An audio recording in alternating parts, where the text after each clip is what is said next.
developments coming in from West Asia, and things took an interesting turn with Donald Trump. When Donald Trump is there, there's always something or the other interesting going. And now Donald Trump, in his peacemaker mode, once again said that he has attempted a ceasefire deal, and it is very successful. And just hours after that, we saw violations, a very, very short-lived ceasefire that was supposedly brokered by Donald Trump, and now it's global embarrassment. And now he's again going on to quote-unquote scold Israel and Iran in the latest media interaction. Well, to understand more about what's really happening there as far as this ceasefire is concerned, I have with me Israeli entrepreneur and geopolitical expert Terry Newman joining us on the Republic Digital podcast. Thanks so much, Mr. Newman. And, Trump is so frustrated in his latest reaction that he goes on to use even the F word. He drops the F bomb, if not the F-35, on Israel. And he says that he can't believe and that why Israel is doing what it's doing, and it needs to be calmed down. How do you see his reaction coming in? What really is happening? First of all, let's take into account he's a man who's living on US time at the moment. So he's probably being kept up through the night. He's not getting to sleep a lot. And he thought that he had delivered the deal of the century, and he's a man of the art of the deal. And it finally worked out exactly as he wanted. So he's frustrated. And as a businessman, sometimes your frustration comes out with the F-bomb. But moving on to substance rather than onto how he expresses himself with the background of a helicopter, which he often likes to do, so you can't hear him clearly. Is that at the end of many military confrontations, there's never a kind of straight line. You know, even when you go into a military confrontation, it normally builds up over time, and also when you come out of it, it kind of comes down over time. And we're in the process of that happening. You know, from the Israeli perspective, Israel has achieved over 90% of its stated aims. The Prime Minister of Israel said it's actually achieved all of its aims, certainly relating to the nuclear project, putting it off a long time, and the ballistic missile project. The Iranians have shown that they're able to survive being attacked by certainly America as a nuclear country, and as reported in foreign press, Israel as a nuclear country. So they're saying, in effect, we've stood alone opposite attacks from two nuclear countries and we're still standing. I think the interesting question will be now internally within Iran, because will the regime hold up? You were probably aware yesterday, there's a famous prison, the Evin prison in the center of Tehran, where political prisoners were held and tortured by the regime, and that was they were in effect freed yesterday. It will be interesting to see whether there will be some form of regime change, or whether a kind of internal regime change in which the revolutionary guards take power from the clerics. But that is not for either Israel or America to be doing. This is an internal issue for a remarkable country of 90 million people to decide by themselves. Well, you feel that this was very premature, what has happened. Do you think that Trump announced it all very, very early? Because there is embarrassment coming in. Right after that, we saw violations.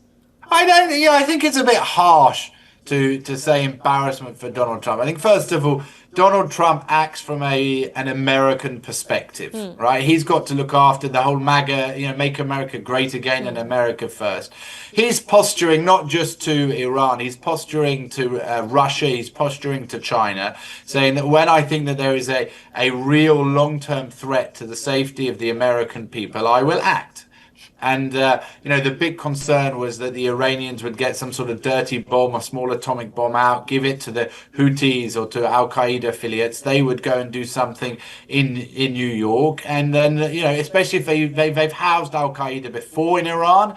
And we know that they've supplied the Houthis with medium-range ballistic. They're more advanced than what the Egyptian and Turkish army have. So there's reason for Trump to think that, and for the American intelligence to think that. He's protecting American interests. He's done it. And now China has seen America. I mean, I don't know if your viewers understand this, but in the attack they did with the B-2s, they sent 6 planes going west around the world, where the stealth was taken off. And in parallel, they sent a similar number of planes going east in stealth mode. And whilst the Iranians were looking at the planes coming from Guam, from the Indian Ocean, in fact, they attacked from the other side. No other country in the world is capable of doing this. right? So this is a clear message. China, when you're thinking about Taiwan, Russia, when we're going to tell you to stop things with Ukraine, you should listen to us. And in that he's achieved it. He's achieved it with zero loss of American life, with zero loss of American aeroplanes, with zero damage to American army bases, with zero damage to their allies in the Gulf. Be it, even Qatar, that in theory got hit, wasn't really hit. It was all coordinated. I think this is a huge success for America, and we should give him a bit more credit than he's getting. You spoke of course, that Trump will think of American interests, but what about the Israeli interest? Do you think that Israel is satisfied with what in Trump's language he says he has brokered this or mediated this ceasefire? Do you think that Israel's mission or Operation Rising Lion that has been accomplished, or still many things are left? I think we live in an imperfect world. Ayatollah regime is in charge of Iran. We will always be very concerned and we'll always be worried. However, if you compare Israel's geostrategic position today to what it was 2 weeks ago, it's been improved a millionfold. I mean, and that's without exaggeration. You've got to see, and if you compare it to 2 years ago, you've gone from a situation where you had a semi-regional superpower called Iran that had taken over Iraq, Syria, Lebanon, Yemen, Gaza, was trying to get into the West Bank, to now being in a situation where it's lost hold of Lebanon, it's lost hold of Syria, it's losing hold of Yemen, it's losing hold of Gaza. It's the situation in Iraq is difficult for it, and it's now been hit at home in its own base, and its own regime is under real threat. Its top military echelon has been removed. The head of the Islamic Revolutionary Guards have been removed. Israel's position is much better. Is it perfect? No, but we never live in a perfect world. So I think Israel can be very proud of what it's done. And it's also, I think, showed we are in the 21st century now. We're seeing that the new warfare is being fought more and more by the people behind computers and less by the old school generals with all of the medals, on their chest plate. And it's certainly a new defining feature for the Middle East. And perhaps I will share one other thought. This links in again to India. This war was started to prevent Israeli-Saudi normalization, which was part of a big Indian, Middle Eastern European economic project, the IMEC. Now, Saudi Arabia has realized that there is only one real major superpower in the Middle East that can attack an enemy 2,000 kilometers away, and I think this will bring closer Israeli-Saudi normalization, and then hopefully connect us up in Israel even closer with you marvelous people in India.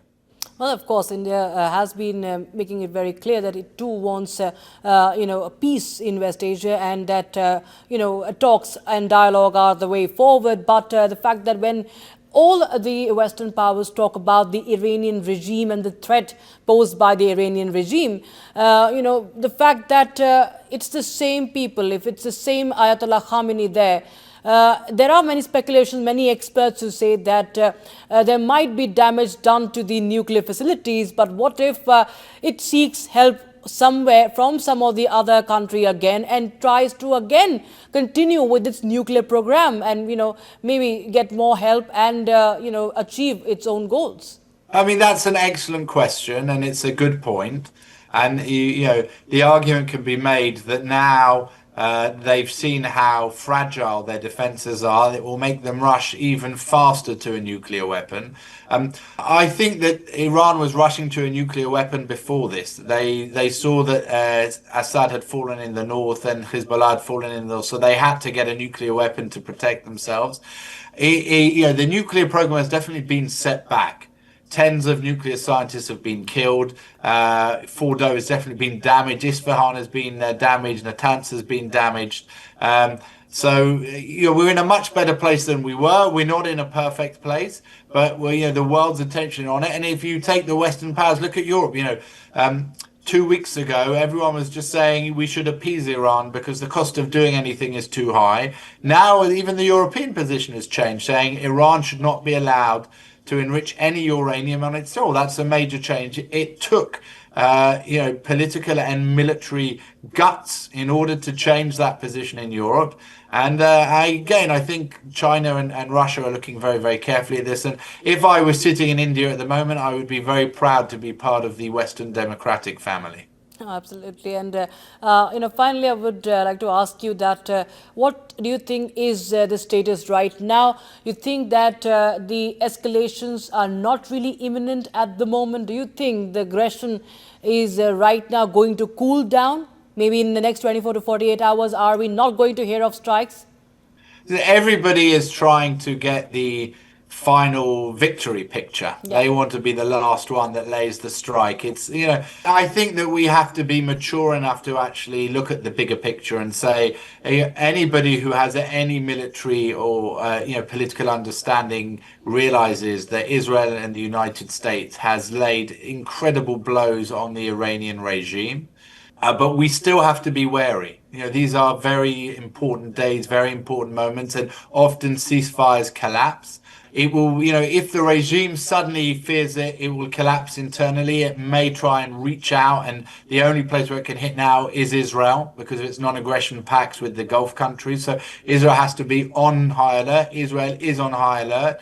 Israel is very well coordinated with the Americans, far more so now with the Europeans. But this is certainly a space that we should be watching, and I wouldn't be surprised if we have some more F-bombs from the President of the United States. And do we see that there will be, is there any nearby possibility of bringing Iran to the negotiating table?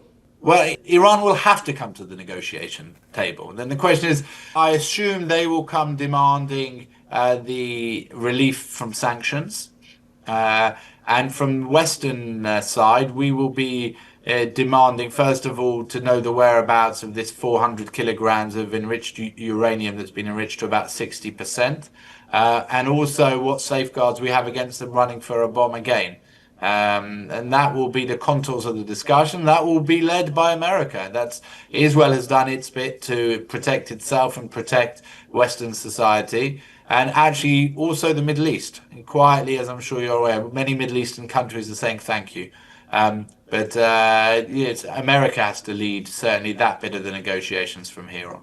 Terry Newman, thank you so much. As always, wonderful to have you with your insights on Republic. Thank you, sir.